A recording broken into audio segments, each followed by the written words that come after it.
How's it going, everyone? Welcome back to City Skylines. Khahid, episode 3. Let's get right into it.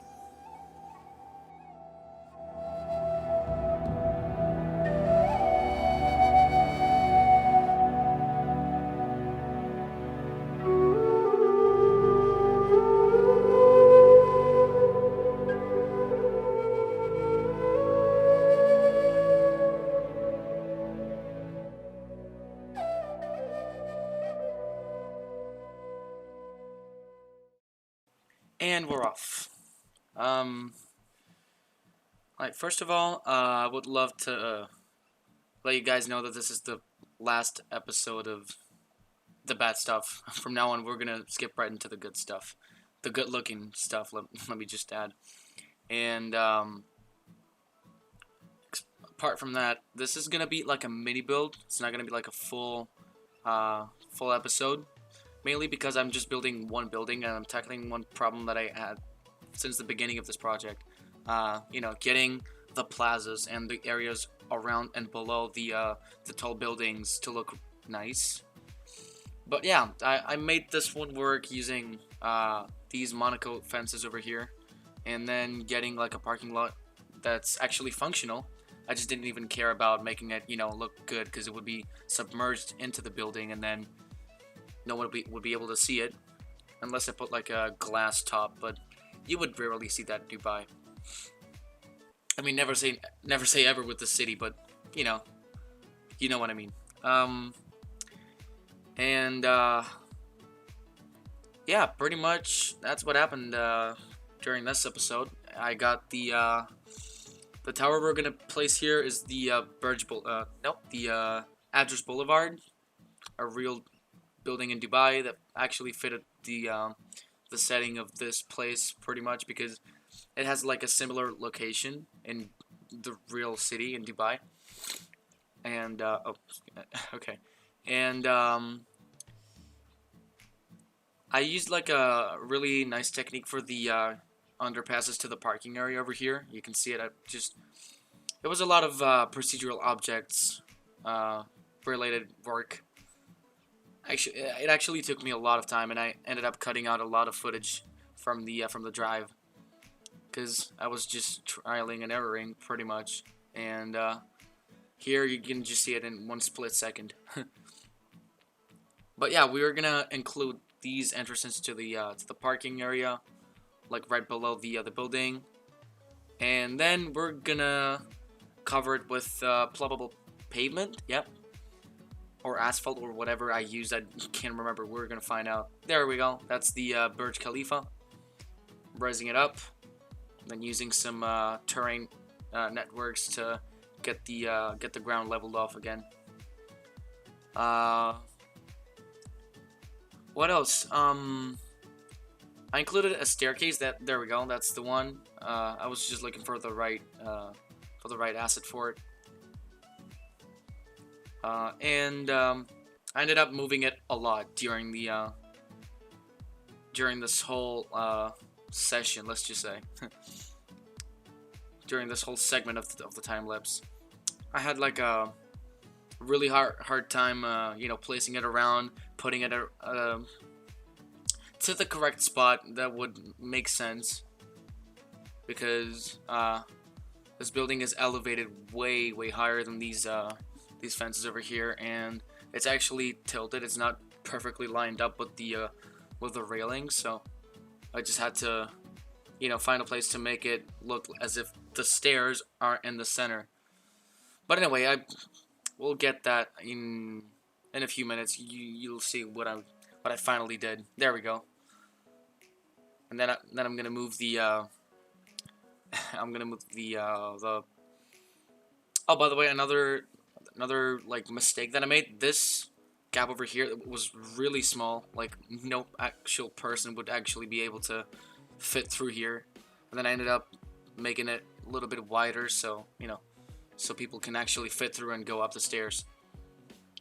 The stairs are not functional though. I tried putting sidewalks, not sidewalks, the pedestrian walks, pedestrian walkways, or whatever they're called, into the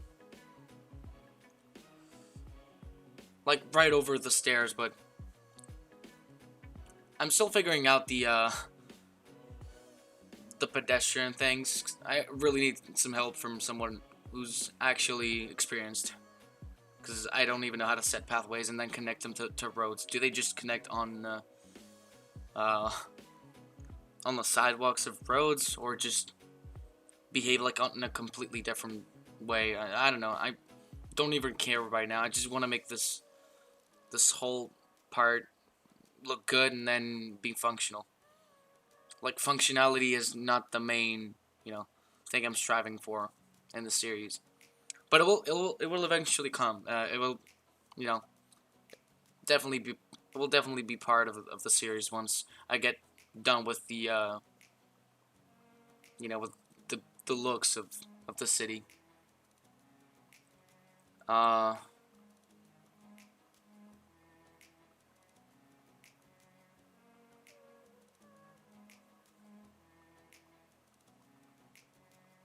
right, there we go. Now I'm moving the stairs, the pair of stairs, right in front of that entrance over there to level 0. That's how I'm gonna call it, the level 0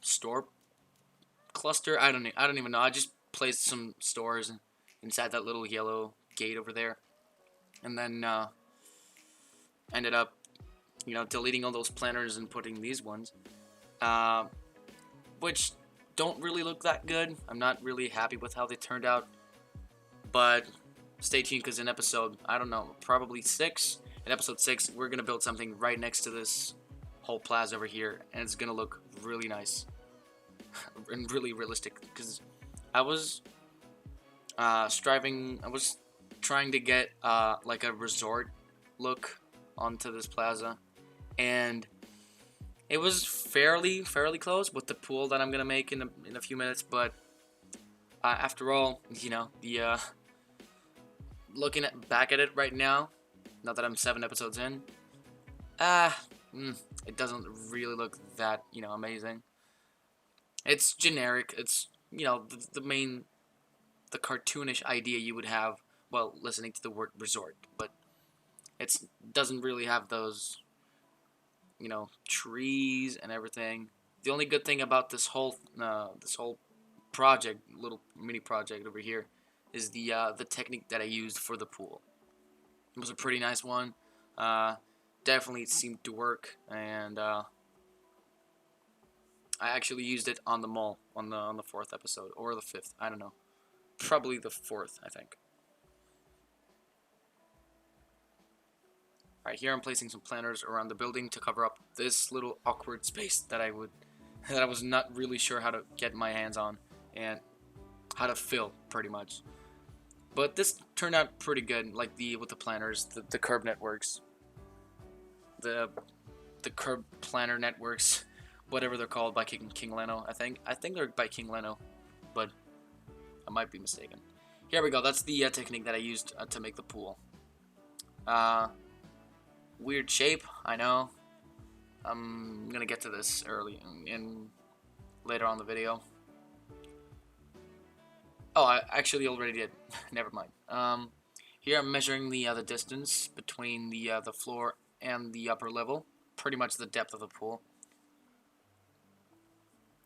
And this pool is gonna be split into 2 parts with different levels. Now I'm painting I'm using the painter mod to change the color of the decals and then make them the floor of the pool, which looks pretty cool, pretty neat. Yeah, and I'm actually really happy with how this turned out.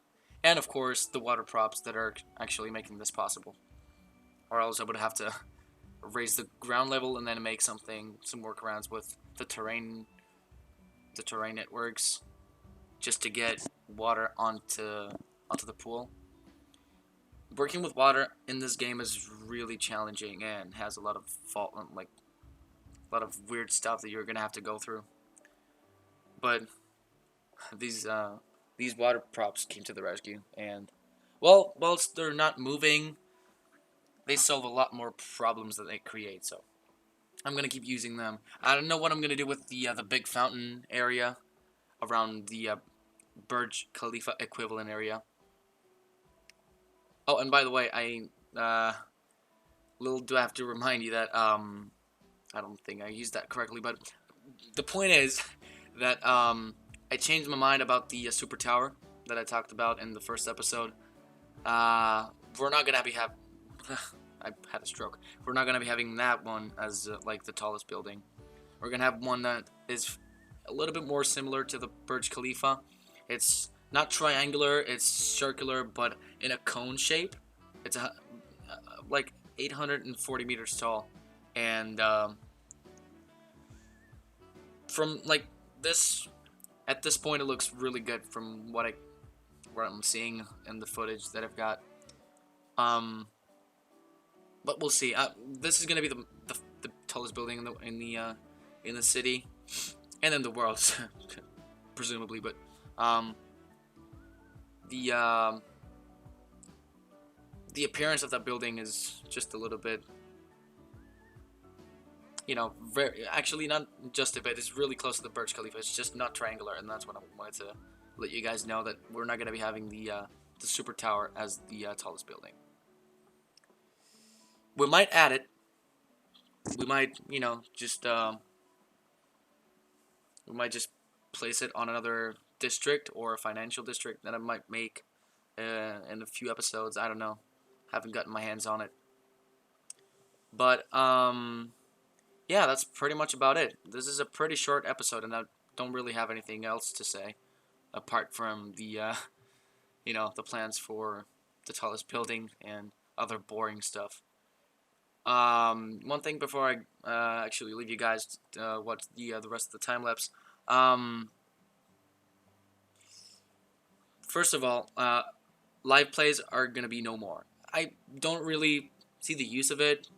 We have the cinematics for, you know, for the showcase of the city, and it works pretty well.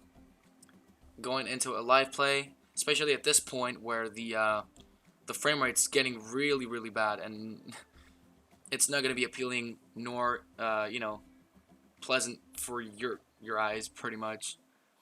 I'm going to refrain from, you know, making live plays and, you know, live play segments where I show you exactly what I did, because I don't think that's the point. When I watch City Skylines videos of other YouTubers, I know I'm ashamed, but I have to admit, I don't really watch the commentary all that much unless I have like something specifically that I want to know about, like how did he build this, or what is he gonna do next. Especially with Skibbith's Little Friends videos, which look amazing. I have to just get it out of my system, but they look insane, those videos. But anyway, I just think that they serve no important purpose, unless you're, you know, unless people really want to see it. But with the frame rate and everything, because I don't really have like a very, very strong system. My system is like a fairly good one. It can handle the game fairly good. It can, you know, keep up the mods and connect with the Steam Workshop. We're fine on that, but, you know, we're gonna have some trouble with the with the frame rates as we progress into the series or the project. But yeah, that's pretty much it. And I'm gonna leave you guys watch the rest of the video, and I've got some pretty nice Easter eggs on the cinematics today. I'll see you in the next one. Episode 4 is coming out next week. Stay tuned, and thank you for watching. Cheers.